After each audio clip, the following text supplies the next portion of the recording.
కేంద్ర ప్రభుత్వం జీఎస్టీ మీద స్పష్టమైనటువంటి ఒక కొత్త విధానాన్ని తీసుకురావడానికి ప్రయత్నం చేస్తుంది. ఇందులో భాగంగా గత పార్లమెంట్లో జీఎస్టీ మీద జరుగుతున్న పరిణామాలపైన ప్రత్యేకమైన కమిటీ ఒకటి వేసి చర్చ చేసింది. అందులో వచ్చినటువంటి ఫీడ్బ్యాక్ ఏంటంటే జాతీయ స్థాయిలో జీఎస్టీని బాగా తగ్గించగలిగితే, జీఎస్టీని కొన్ని 4 భాగాలుగా, అంటే ఇప్పటివరకు జీఎస్టీ 2 భాగాలుగా ఉంది, 4 భాగాలుగా విభజించగలిగితే చిన్న పరిశ్రమలు వస్తాయి, చిన్నవాళ్ళు వ్యాపారస్తులుగా వస్తారు, జీఎస్టీ సులభతరం అవుతుంది, అప్పుడు ఆర్థిక రంగం అభివృద్ధి చెందుతుందన్నది కేంద్ర ప్రభుత్వంకి ఒక నివేదిక ఇచ్చారు.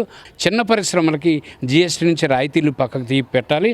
అన్నిటికన్నా కీలకంగా అవసరం ఏంటి అంటే ముడి సరుకు ఉత్పత్తిని దిగుమతి చేసుకుంటున్నా, ఉత్పత్తిని తిరిగి ఎగుమతి చేస్తున్నా జీఎస్టీల నుంచి తొలగించే ప్రయత్నం చేయగలిగితే తప్పనిసరిగా దేశంలో మనం అనుకున్నటువంటి అభివృద్ధి సాధ్యమవుతుంది.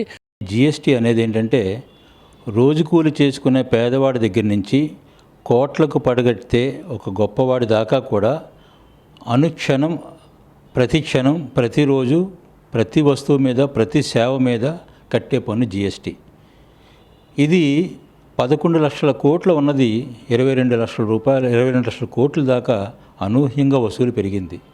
అయితే జీఎస్టీ అనేది ప్రతి మనిషికి కూడా మనకి తెలియకుండా మన మీద భారాన్ని మోపే ఒక పన్ను ఇది.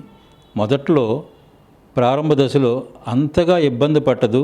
జీఎస్టీ వలన మీకు చాలా లాభాలు ఉంటాయి, అన్ని పన్నులు కలిపి ఒకటే పన్ను ఒక బ్లాక్గా చేస్తున్నాము అన్నారు. ఈ మధ్య కాలంలో జీఎస్టీ రేట్లు కొన్ని మనకి ఏదైతే నిత్యావసర వస్తువులు ఉన్నాయో వాటి మీద తగ్గించే అవకాశం ఉంది అనేసి ఒక వార్త వస్తుంది.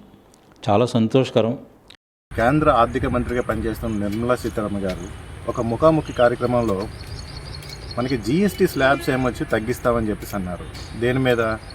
ఎసెన్షియల్ కమోడిటీస్ అంటే నిత్య అవసరాల వస్తువుల మీద 12% ఉండే జీఎస్టీని స్లాబ్ తగ్గించి 5% చేస్తూ ఉన్నారు. ఇది నిజంగా జరిగితే మటుకు సామాన్య ప్రజలకి కానీ, దిగువ తరగతి వాళ్ళు ఉన్నారు, ఎవరైతే మధ్యతరగతి వాళ్ళు ఉన్నారో వాళ్ళందరికీ కూడా చాలా ఉపయోగకరంగా ఉంటుంది. ఎందుకంటే నేను ఒక సామాన్యుడిగా చేస్తున్నాను. నిత్యావసరాల ధరలు మనం అందరూ కూడా తగ్గించాలి, ఎప్పటి నుంచి తగ్గుతాయి అని చెప్పేసి చాలా వేచి చూస్తున్నాము. ఈ తరుణంలో ఇలాంటి నిర్ణయం తీసుకుంటే మంచిది. మొన్న చెప్పారు కానీ ఇంకా అమలుపరచలేదు. ఇది త్వరగా అమలుపరిచితే అందరికీ ఉపయోగపడుతుంది. ముఖ్యంగా పేదవాళ్ళకి, మధ్యతరగతి వాళ్ళకి మటుకు చాలా ఉపయోగపడుతుంది.